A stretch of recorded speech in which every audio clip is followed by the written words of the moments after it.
যখন দাম দেওয়ার প্রশ্নটা আসে তখন তো আসলে নারী পুরুষের এমনিতেই আমরা তফাৎ দেখতে পাই। আমি অনুভব করি যে বাংলাদেশে নারীরা দ্বিতীয় শ্রেণীর নাগরিক।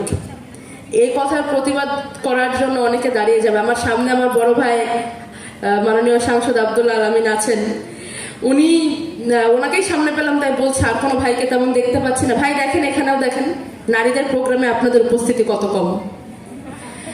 তো যেটাই আমি মনে করি বাংলাদেশের নারীরা এখনো দ্বিতীয় শ্রেণীর নাগরিক। এই ধরনের নিজেদের অধিকার নিয়ে যেখানে লড়াই করতে হয়, নিজেদের অধিকার আদায় হয় না, নিজেদের জানমালের নিরাপত্তা নেই, সেখানেও জুলাইতে নারীরা মাঠে নেমেছিল শুধুমাত্র নিজেদের নাগরিক দায়িত্ব প্রমাণ করতে, শুধুমাত্র এটা দেখিয়ে দিতে তোমরা আমাদের প্রাপ্য দাও বা না দাও, আমরা আমাদের কর্তব্য করে যাব।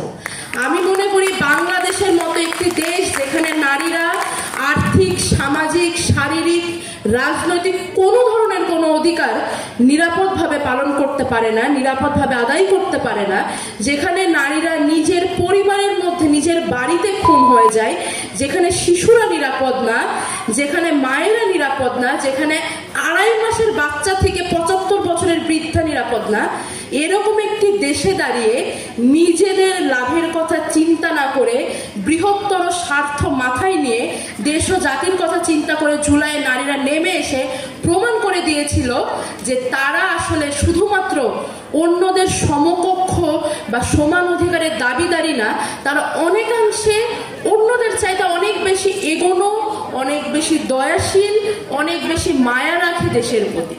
আমি মনে করি সেই প্রত্যেকটি নারী তার দেশপ্রেমের যে প্রমাণ 2024-এর জুলাই দিয়ে গিয়েছে, সেই প্রমাণের দায়ভার আমরা এখানে যারা আছি আমাদের মিটিয়ে যেতে হবে আমাদের বাকি জীবনটা।